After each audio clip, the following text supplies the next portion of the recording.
Nate Carlisle and Trent Nelson from the Salt Lake Tribune, thank you so much for being part of Three Questions. Thank you, Bob. Thank you. Nate, you have covered polygamy for a long, long time for the Tribune, and Trent, you have been a photographer with the Tribune for quite a number of years. The both of you recently went down to La, Mexico, the site of a massacre of 3 women and 6 children with dual citizenship in both the United States and Mexico.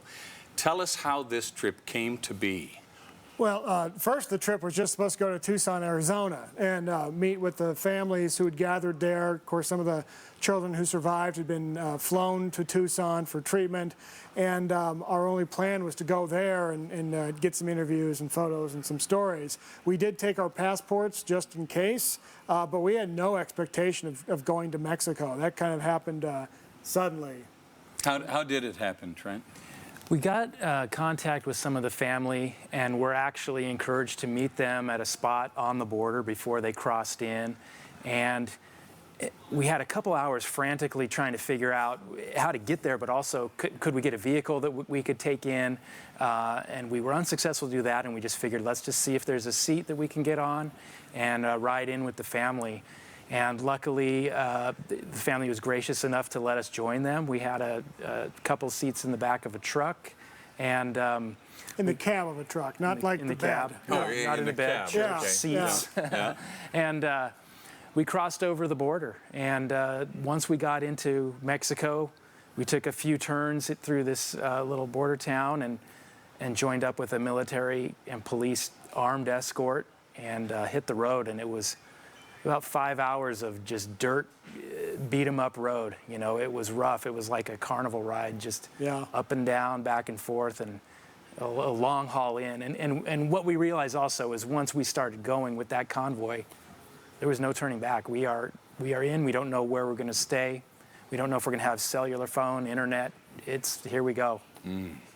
Polygamous families by nature are very tight-knit, very private, and these communities don't open up to strangers, let alone the press, very often or very well. How did you get to the point where these families trusted you enough to put you in their cars and bring you with them?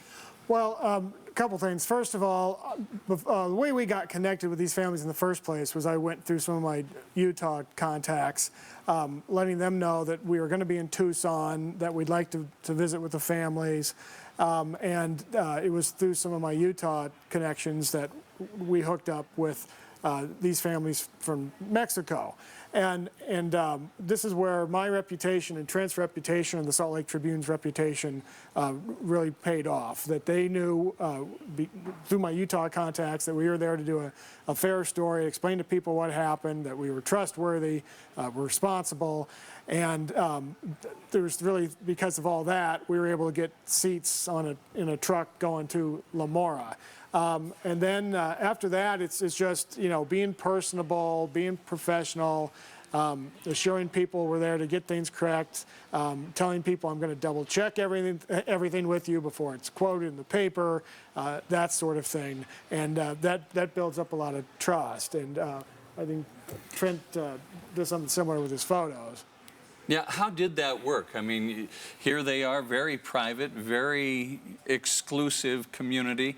How did you get them to trust you enough to be able to take pictures of virtually anything you saw? Well, it was a very difficult process. It took a number of hours, a lot of conversations. When we first met up with the family, no one wanted to talk to us. No one wanted to be photographed, and it's like trying to sell yourself to somebody on their worst day ever.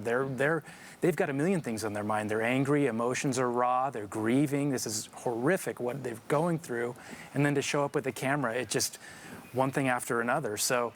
And you weren't the only ones there. There were other media there as well. Other media, and they had already been, in their view, traumatized by other media who they claimed were putting cameras in the faces of these children who had survived the attack. And they had a lot of gripes with some of the coverage that was immediately ongoing. And so there was a lot of conversations explaining that we don't work that way. We're not there to exploit. We're not there to disturb. We're there just to document this tragic chapter of their history.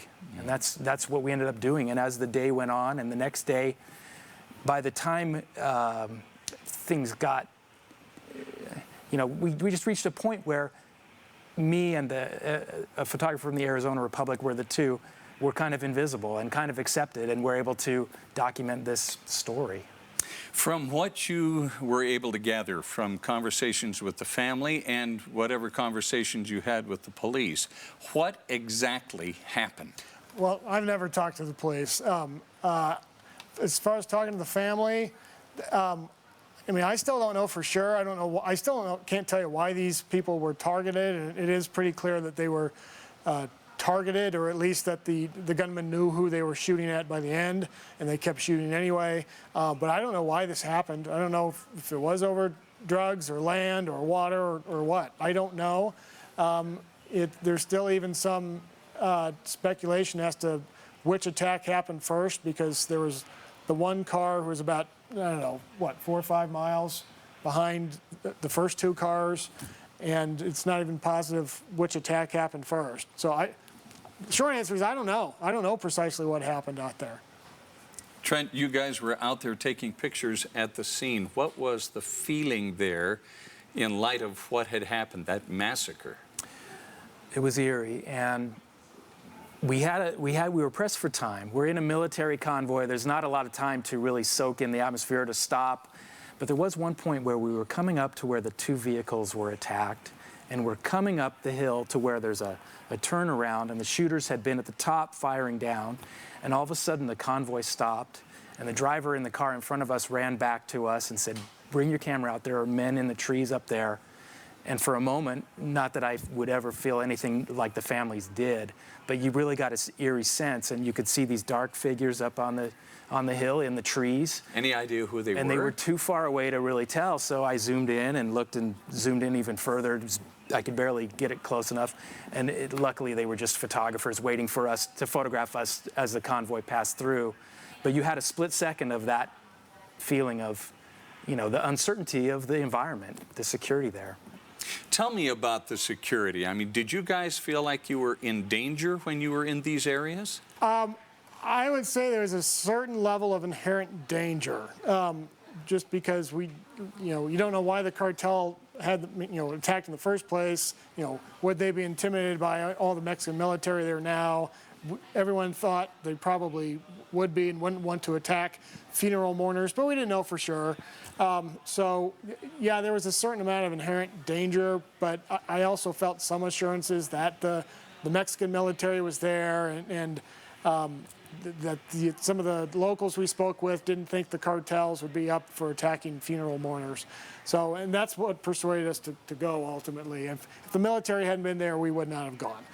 The obvious question, though, is if they're willing to kill innocent women and children, what would keep them from shooting at funeral mourners? Yes, I mean, that's a question that crossed our mind too. But, when we saw the Utah families, or I should say people with Utah connections going, that kind of persuaded us too that this was something we needed to go to. When it's almost like an algebra problem. You're weighing the level of security with who's going. The unknown factor was the cartel, but we decided it was still worth going. It has been said that the infiltration of the cartels into the local police agencies and even into the Mexican army are such that you don't really know who you're dealing with. Is that not the case? I think that's accurate. That's what some of the locals told us too. That there's kind of this level of trust that starts with the Mexican Marines, then it's the Army, then it's the police. We did have some, at least going home, we had some Marines that were in the escort, and that kind of put the people we were riding with, put them at ease. But we would run into different groups of police, different units, and there was a time when we were driving out where another group kind of was coming towards us and stopped, and we had to kind of go around. And these are men, masked faces, skulls on their vests, assault rifles, filming us as we go by. And our driver says, they're the eyes and ears of the cartel right there. And, and who were they with? And they were a police unit, and so, what do? You just don't know. It's just so uncertain. You don't know who who you can trust, who's going to protect you. You have no idea. In an interview, one of the boys, a 13-year-old boy who survived the attack and walked 14 miles out to get help, said that the gunmen were wearing bulletproof vests and other kinds of protective gear. Does that give you any clue as to who the shooters were? Not really. I mean, as it's been described to me, the cartels are able to attain that kind of armor and firepower. So, yeah, they could be cartels. They could be someone associated with the Mexican military. I don't know. This must have been an incredibly emotional trip for the both of you. How do you keep your own personal emotions from affecting the way you cover this story? I just remember I got a job to do. You know, I've got a task. I focus on the task, and I get that task done. You know, frankly, you kind of get practice at disassociating yourself from the grief that's around you. And fortunately, I've had to cover a lot of bad things now, and you know, I can do it. You know, there are some stress reliefs I can do when I get home. You know, go hiking, stuff like that, talk it through with my wife, and all that sort of thing. I'll say for me, ultimately the camera is a shield, but I came back from this. This was really one of the worst things I've covered, and I came back damaged. I came back, I'll heal, you know, more than the family. I'll heal quickly and be able to move on in time. But I came back, this was really sad. And when you're out there photographing these horrible scenes of grief, and the family is a ball of hugs and embraces of trying to comprehend what just happened, you've got the camera in front of you and you're kind of concentrating on the imagery and so forth. But it's when you come back that you're looking at the pictures again and you're replaying it in your mind, and the emotion just wells up. And I think it was really something that I'm going to have to process. To work through. Yeah, seriously. It was really rough. And there were moments in the first couple of days I'd be describing things to my wife where it was really, I was in tears just trying to get this out. It was hard. The families that are there, many of them are saying now, we're done. We're out of here, which is interesting in that we're dealing with a polygamous community who had been there for years and this has been their homeland. Yeah. Rather than digging their heels in and saying, no, this is our land, we're going to stay here, they're saying, no, we've had it, we're out of there. Where are they going? What will become of them? Well, we say polygamous family. I mean, I would suspect they all have got some relatives that are polygamist of some kind. There's actually relatively few of them are actually polygamists themselves at this point. Actually, David and Donna Langford are probably one of the few in that community. But to get to the point of your question, a lot of them already have careers and families in the United States. I mean, a lot of people in that community move away at least for a few years to go work somewhere in the States. There's a lot of them in North Dakota, for example, working in the oil fields. So it's going to be easier for some than others to move to the United States. And where they precisely settle, I don't know. Probably somewhere around where they already have family and jobs available. What about those that are going to stay? What will become of that community? I think it's going to be a shell of itself. I mean, I just don't think there's going to be that many people that are going to stay there, and I don't think they're going to be able to find buyers for some of the homes and farms and ranches. Yeah, I think there's also a tipping point. There's a certain number of families who, if that number leaves, the rest have to really reevaluate what's going to happen, because to keep that community going, it's very isolated. I mean, in my mind, there needs to be a certain number of people. And one of the older residents of the town told me that if the people leave, there's 100 locals that will just be without any options for employment, for food. I mean, in her words, 100 locals will starve to death if we all leave. And I mean, it's just like, it's a community. If it just uproots, there's a lot of damage and roots exposed, so. The idea of purposely firing on vehicles full of women and children, what possible message could the drug cartels be sending, and what is the end of this? Where does this thing resolve? I don't know what the cartels were thinking. I don't want to guess. As far as what it said. Well, I mean, the end result is people are going to leave. I mean, that there doesn't look to be any political solution for the drug violence in Mexico, and I think that's as frustrating to some of the folks there as the violence itself. That there's no recourse. I mean, no one really has any expectation that the justice system will work here, and so that's one reason they're leaving. Who are these people? Who are these people really, and how are they related to the FLDS Church and to the mainstream Church of Jesus Christ of Latter-day Saints? We've heard them being called Mormons, Yeah.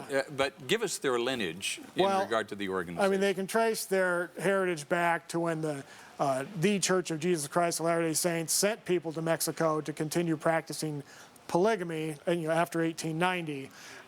Now, I think very few of them are members of the Salt Lake City Church at this point.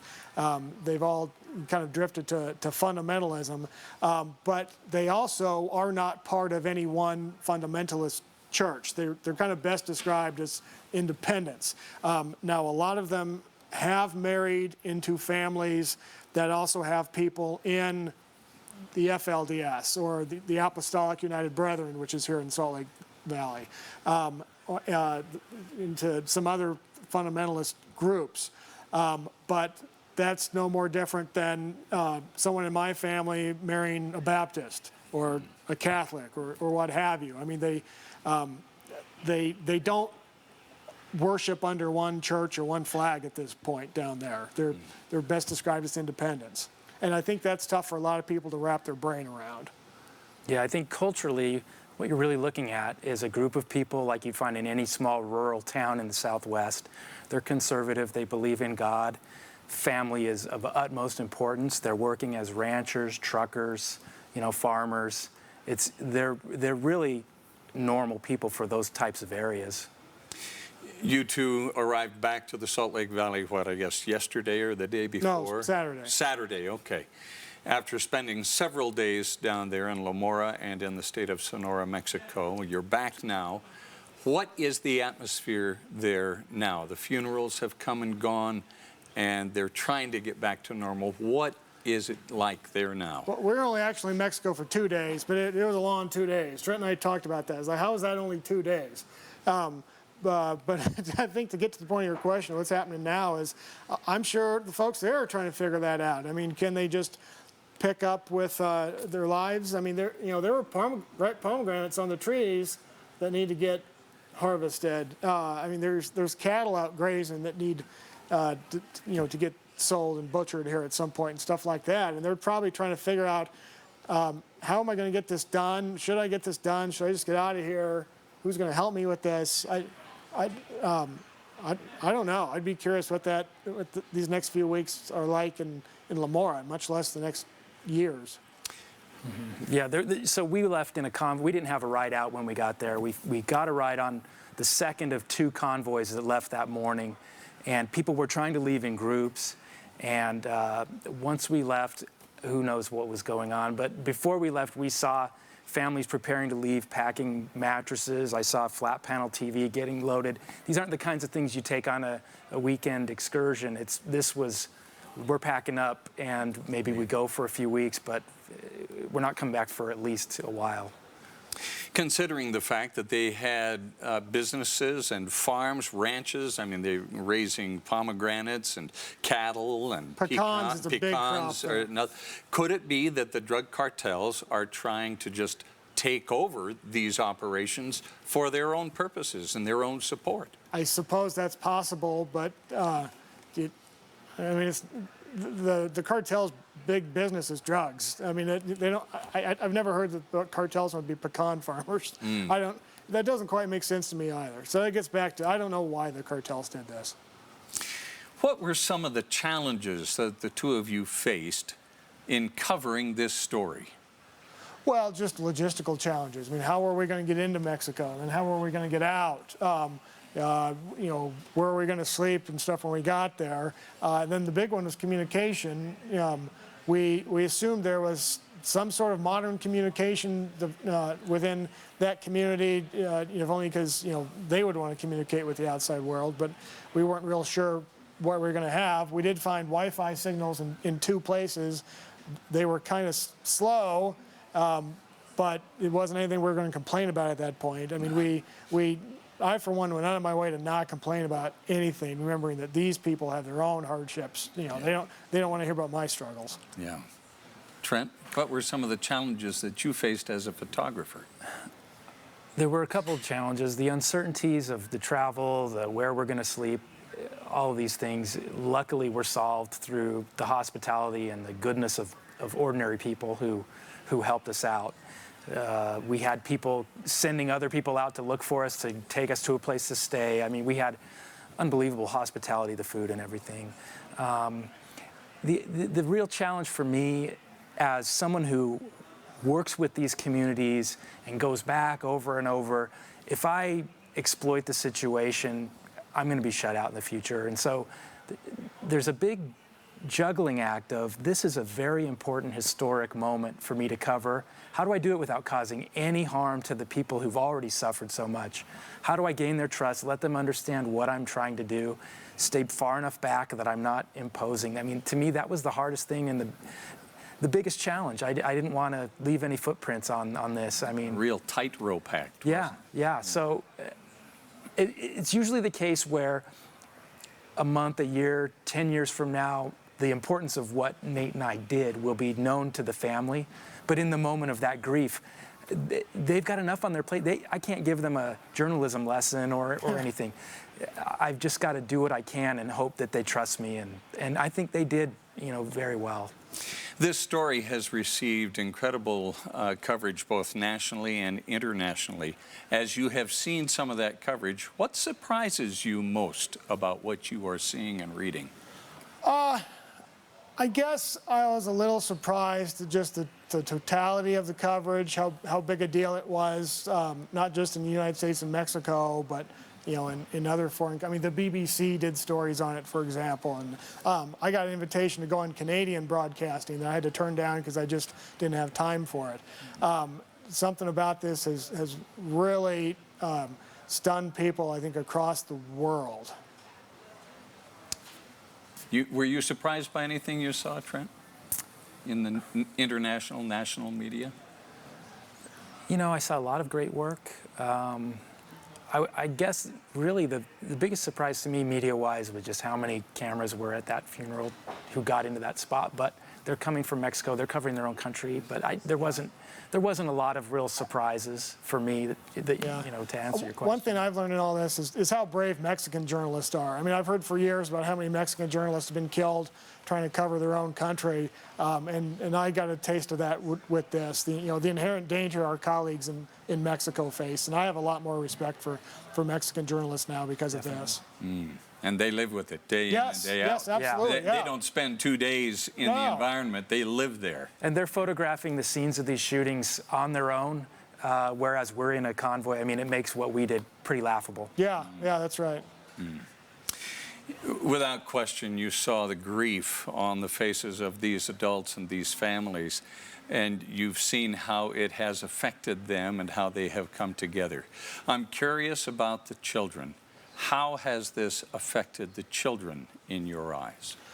Are you talking about the ones that were injured or survived, or just all the kids? All of the kids, especially the ones who were injured and survived. I mean, I suspect the kids are going to be talking about this the same way like some of the other polygamists we know, or polygamous families we know here in Utah, talk about the 1953 raid, or when Rulon Allred was murdered. Some of the really traumatic, when there was an arrest of men for polygamy in the 1940s here. Those were traumatic episodes. I think this will probably top all that because there was violence involved. What did you see through your camera in the eyes of those children, Trent? Oh, intense grief. I've covered maybe 50 funerals, and this was by far the most devastating, emotional. Some of the talks were so heartfelt that you just couldn't help but want to just run away from it, really. I mean, there's some scenes. There was a boy who was at his best friend's funeral, and he's giving a talk talking about how they used to go on hikes, and that, you know, goodbye, I'll love you forever, we'll be friends forever. And then at the grave site, the men are shoveling dirt to cover the grave, and this boy is just standing where all the dust is flying right at him, and he's coated in dust, and you can tell he is like, he's being baptized by this dust in a way. He's just taking it in, and it's just, you just can't even believe what you're seeing, you know, it's just horrific. We as journalists have the privilege of sitting on the front row seat of so much that happens in this world, both good and bad. We touched on this just a little bit earlier, but now having come through this experience, Nate, how has this experience changed you? And Trent, how has it changed you? Well, again, I've got a lot more respect for my colleagues in Mexico now who really do have to cover this every day. I think after that, I mean, it just emphasized to me how awful violence is, how it doesn't just affect the person who's assaulted or killed, but affects that person's entire family. And then it's absolutely magnified when you're talking about something like this, 9 women and children killed. Trent, how has this changed you? I think I've really understood, I mean, I've been through loss in my own life where you're with your family and the viewing and the dinner and the funeral and the lunch. You've been through that in your own life. But this is really the first time where I was with a family who'd been so devastatingly affected for such a long period of time. And I think going to cover a funeral in the future where I'm there for a 2-hour window, this just really gives me perspective of what's actually happening to the people that I'm photographing. You know, in most cases, you're there for a couple hours and you leave and you go to lunch and you can tune it out pretty quick because you're not personally affected. And now I'm realizing this is something that isn't just a 2-hour thing for people. And I mean, I knew that, but it just really to be there that close to it and have people yelling at me, arguing with me, and accepting me, you know, ultimately. I mean, it's a whole mix, it's a whole range of things, and normally you just don't have that exposure, and for good reason, you know, it just... What were they saying to you? How were you received at first, and how did you gain their trust? I guess I hope I gained their trust. I have to hope that. At first, there was a lot of concern, and a lot of times people lump all the photographers in the same bin. So we're all as aggressive as the most aggressive person. And so so there was a lot of accusation that, you know, we were being told, if the family says you can't be here, we're telling the military, and they're just waiting to haul you out of here. And my only answer was, that's fine. I'm not going to stay if I'm not welcome. Yeah. I have to be welcomed. Yeah. And then it's just a lot of process of, this is what I'm here to do. I'm not going to do what made you upset. That's not how I work. I'm not photographing bodies. You know, we don't publish that kind of graphic content. And so it's just a matter of explaining who I am. And I think just over the course of that, and you're dealing with people, they're, like I said, in their worst place. So it's a real hard sell on a normal day. And now here we are, they're dealing with so much. And it's just a matter of sticking around and then behaving in a proper ethical manner, you know. Here's Nate holding a notebook and a piece of paper and a pencil or pen, and you have a camera, which makes you more of the target than Nate. Is that fair? Yes. Very fair. Yeah, that's accurate. Nate's actually sitting with the mourners in the crowd, and I'm prohibited from crossing a certain line because I have a camera. Yeah. So between the two of you, I guess he wins all the arguments then, is that right? He's got a tougher job, yes. Trent absolutely has a tougher job. Speaking of tough jobs, I can't let either one of you go without asking about the Salt Lake Tribune itself. Right now, there is a grand experiment going on in that the organization has become a nonprofit. I don't know that that has ever happened before in commercial journalism. How has that changed the way, or has it changed the way that you approach your jobs as journalists? Well, I mean, it hasn't hasn't changed the journalism. It has changed the financing and how we're going to be paid. And this is a prime example. I mean, we racked up some significant expenses flying to Tucson on a couple hours' notice, and then we didn't even have a flight back. So, you know, we went up buying 4 one-way tickets, all purchased on a few hours' notice, and then, you know, motels and some meals and stuff like that. Journalism could be expensive, and the traditional models isn't supporting this anymore. So we're basically asking for donors at this point, and some fellowship and grant money. I think you're going to see the Tribune having some more niche or beat reporters. For example, we've got a reporter right now who's covering women's issues for us on a fellowship. I think you're going to see more stuff like that. Maybe it'll be an environmental reporter or you know, another religion reporter or something like that, working under on a specific beat under a specific fellowship. That's my hunch about what the kind of change you're going to see at the Salt Lake Tribune, and that's fine. We've always had beat reporters. Yeah.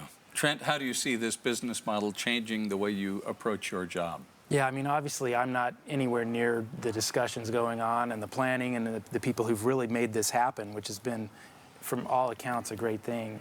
But there's a lot of confidence in the office. There's a lot of confidence. The messages we're getting is this is going to be a surefire thing, and it won't change what we do and how we do it. I really look forward to it, and I look forward to a lot of times it's not really an attack, but the things people will say when they don't want you around is you're just trying to sell more papers, you're trying to make money, and it's like, no, we're a nonprofit. I mean, that's a great response to come back with. It's like, I'm just here to document, which is what I've wanted to do all along. So I look forward to it. Well, Nate Carlisle and Trent Nelson of the Salt Lake Tribune, thank you so much for being part of Three Questions. Thanks so much, Bob. And thank you for your great journalism on this particular story. Thank you. Thanks for having us.